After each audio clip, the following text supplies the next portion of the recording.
Hubo un montón de jóvenes militares, que en Chile y Argentina parece algo exótico y raro, pero no lo es, en Portugal, influidos por el marxismo. Me consta porque tuve el honor de conocer al jefe de ese movimiento, que lamentablemente ya murió, se llamaba el general Vasco González. Los mandaban a pelear al África, a matar población negra.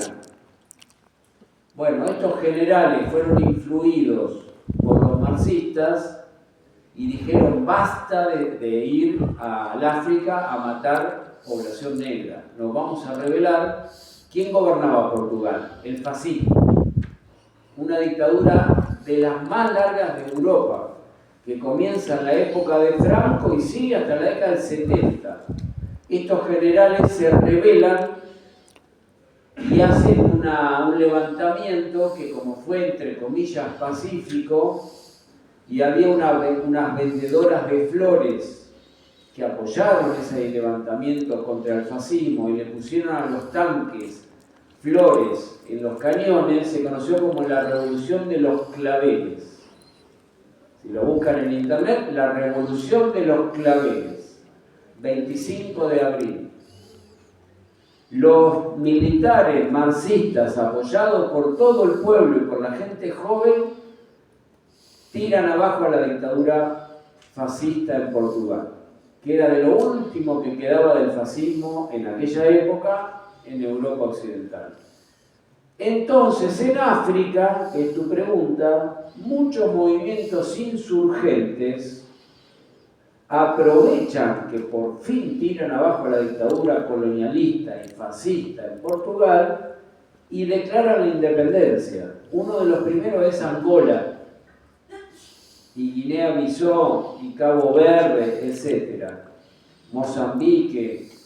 Uno de los líderes insurgentes, políticos militares, negros de África, se llamaba Amílcar Cabral, muy amigo del Che Guevara y de Fidel Castro. Estuvo en Cuba, dio discursos en Cuba que se pueden todavía hoy, si van a la librería Nuestroamérica, deben encontrar ahí. Hay uno que se llama el libro Tricontinental, Rebelión de los Condenados de la Tierra. Ahí están muchos discursos de Amílcar Cabral. Bueno, declaran la independencia. Como siempre, el régimen capitalista e imperialista acepta fácilmente abandonar sus territorios. No, se resisten con las armas en la mano. ¿Quién encabeza la resistencia contra el pueblo negro que se acaba de independizar aprovechando que cayó el fascismo en Portugal? Sudáfrica.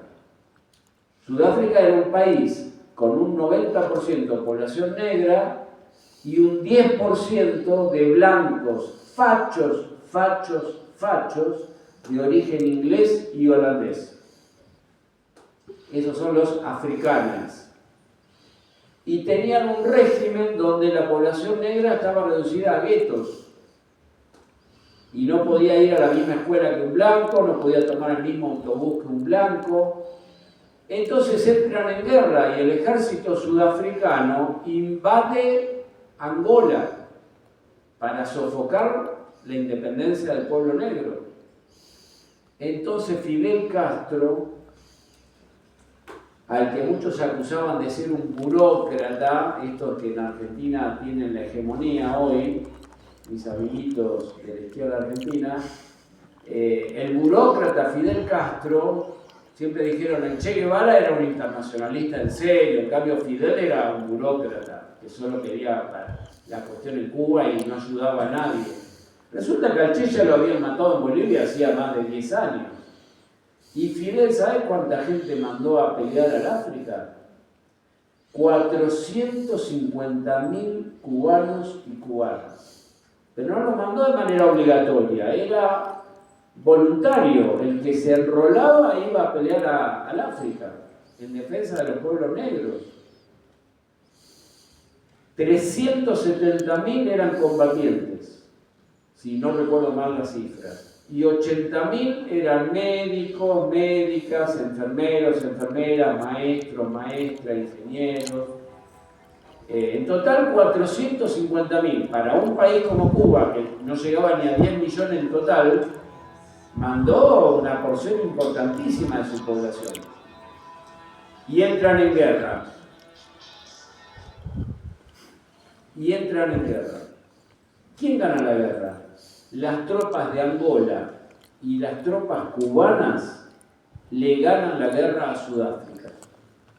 Me lo contó un amigo, además de leerlo ahí, que es amigo del compañero de la librería y de la asociación José Martí, que él puede contar mejor. Se llamaba Pombo, que era un compañero de Che Guevara. Había peleado con el Che en la Sierra Maestra, luego había estado con el Che en África, en el Congo, lo acompañó al Che a Praga y estuvo también en la guerra, después que lo mataron al Che, fue con el Che a Bolivia, logró escapar, vino a Chile, que lo recibió, según tengo entendido, Salvador Allende, y de ahí volvió a Cuba y siguió peleando y se fue de nuevo al África. Bueno, él me contó, recuerdo la anécdota, que las tropas cubanas estaban en la ciudad de Cuito, Cuernavale, que fue la gran batalla, y le dicen a los sudafricanos, estamos a tiro de Johannesburgo, ¿entramos o no entramos? Y los blancos de Sudáfrica tenían pánico, dijeron, no entren, nos rendimos. Bueno, tienen que liberar a Mandela, tienen que irse de Angola, tienen que irse de Namibia y tienen que terminar con el apartheid. Sí, tranquilos, no entren. Aceptaron todo, porque perdieron la guerra los neonazis de Sudáfrica. Gracias a la Revolución Cubana, y el que dirigió esa guerra fue Fidel Castro en persona. El papel que tuvo la Revolución Cubana, por eso tenemos que ser solidarios con Cuba hoy, porque le debemos muchas cosas a Cuba. Creo que la humanidad le debe muchas cosas a Cuba. Entre otras, terminar con el apartheid. Creo que las rebeliones que vos mencionaste, actuales, son hijas de esas luchas contra el apartheid sudafricano. Y gracias a Cuba se terminó el apartheid, liberaron a Mandela, se reconoció la independencia de Angola, se reconoció la independencia de un país que a partir de ese momento comenzó a llamarse Namibia, porque hasta ese momento Sudáfrica no lo reconocía. Todo fue un triunfo de Cuba. Y los cubanos se volvieron, como dijo Raúl Castro, que hoy es un señor muy viejito, un abuelo, dijo, de Cuba no nos trajimos marfiles, diamantes, porque hay muchas riquezas en África. Y el imperialismo, cada vez que invade un país, lo primero que hace es robarse los recursos naturales. Cuba no se llevó ningún recurso natural. Dijo, solamente nos traemos nuestros muertos. Las rebeliones que vos mencionás del centro de África son hijas de estas luchas. No nacieron de una galera como un conejo. Son hijas de esas luchas de la década del 60, 70, 80, donde Cuba apoyó al Congo. El Che Guevara fue a pelear al Congo, siendo que él era blanco, a pelear en defensa de la población negra del Congo. Apoyó a Argelia, apoyó, bueno, es muy larga la presencia de la Revolución Cubana en África, ¿no? Ahora, ¿eso generó un debilitamiento del monroísmo? Ya es una pregunta muy refinada. Yo te diría que no necesariamente, porque los africanos, el pueblo de África, peleó básicamente contra el colonialismo europeo. O sea, los únicos malos de esta película no es Estados Unidos, porque queda como que Estados Unidos son unas bestias salvajes y en Europa, según la televisión y las películas, son defensores de las libertades y los derechos humanos. Venga, los franceses fueron feroces. Los holandeses fueron feroces, mucha gente joven. Ahora la marihuana es de masas. Pero años atrás, cuando en todos estos países estaba prohibida la marihuana, Yo recuerdo que mucha gente joven idealizaba Holanda, porque en Holanda era legal la marihuana, el hashish y no me acuerdo de otras cosas. Entonces decían, qué libertad que hay en Holanda. Y yo siempre decía, sí, vos sabés lo que hacen los holandeses en Sudáfrica. Son nazis. Claro, para la juventud holandesa era una joda. Pero en África, con la población negra, eran como los nazis alemanes, feroces. Entonces esas rebeliones que vos mencionás se hicieron básicamente contra el colonialismo francés. El sistema capitalista no tiene un solo malo, tiene varios malos, para usar el lenguaje infantil de las películas. Entonces, ¿debilitó el monroísmo? Te digo, no lo sé. Lo que sí debilitó es el papel de la OTAN, de Europa Occidental. Y Inglaterra apoyó el apartheid, Estados Unidos, Israel, Holanda, todos apoyaron el régimen del apartheid y perdieron todos frente a la Revolución Cubana. Y en esa guerra no participaron los soviéticos.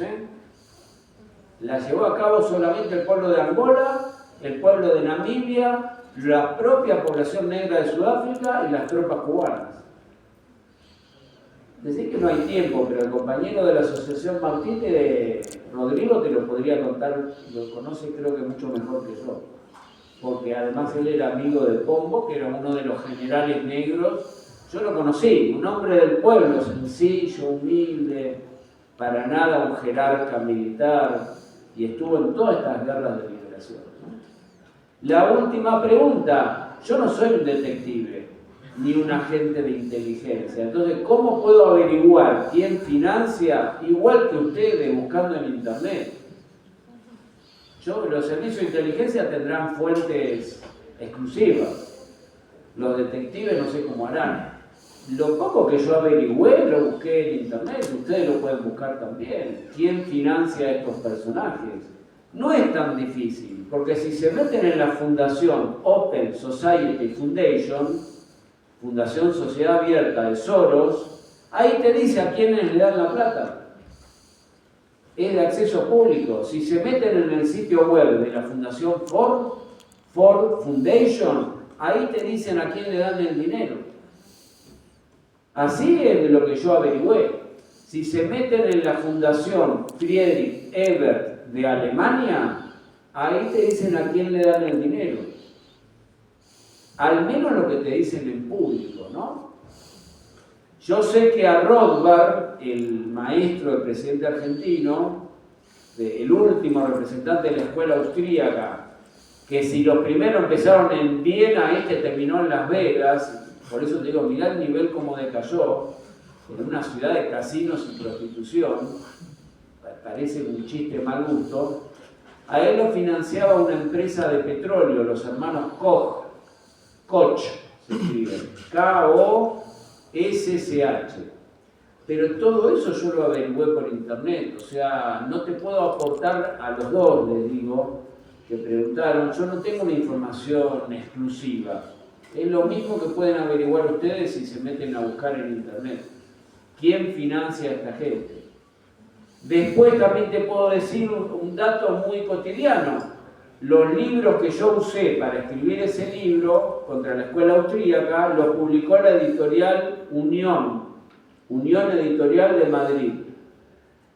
Bueno, se vendían en Argentina, en la Feria del Libro, públicamente. Yo no tengo información secreta. Tengo la misma información que cualquier hijo o hija de vecino. Entonces fui a comprar los libros y le dije a la señora que vendía, que estaba contentísima, porque yo le compraba un montón de libros. Mis amigos de izquierda me insultaban. Una novia de esa época me dijo, yo me compraría un vestido, ¿cómo vas a gastar esa plata en esos libros de mierda? Otro amigo de Editorial Acá dijo, ¿cómo vas a gastar plata con esta gente? Es que si los vamos a criticar hay que leer lo que ellos dicen. Yo sabía que era un dinero mal gastado, pero bueno, si uno los va a criticar, no puedo insultar como insultan ellos. Uno tiene que leer lo que escriben. Había que comprar los libros. Fui y los compré en ningún lugar secreto, en la Feria del Libro. Por eso toda la gente amiga que me rodeaba me insultaba, me decía, le estás dando plata a la ultraderecha. Es que yo quiero saber lo que dicen. Si los quiero criticar, tengo que leer y estudiar. Creo que así un investigador serio actúa, ¿no? Entonces le pregunté a la señora que era empleada, qué buen, le digo, qué buen estante tienen, lo felicito, está buenísimo. ¿Cómo hicieron para ponerlo? Y me dijo, flaco, de España nos dieron la plata. Ah, ¿sí que de España le dieron la plata? Bueno, yo deduje que era Vox, la agrupación de ultraderecha española. Porque ¿quién te va a poner el dinero? Cuesta decenas de miles de dólares poner un stand en la Feria del Libro. Pero mis fuentes de información no son secretas, son tan comunes como las de ustedes. No tengo información extra para proporcionar. ¿Quién lo financia? Entonces, lo financia la agrupación Vox, que es popular, famosa, abierta. ¿Quién está detrás? No tengo idea. ¿Quién financia a todos estos? No tengo idea. Ahora se sabe que ¿por qué ganan las elecciones? Muchos de ellos porque los sistemas electorales los maneja, dice la televisión, que yo lo escuché acá, una empresa de Israel. Ahora, ¿cuál es la empresa? No tengo ni idea. No sé, averigüen ustedes. O sea, cualquiera de nosotros podemos averiguar eso.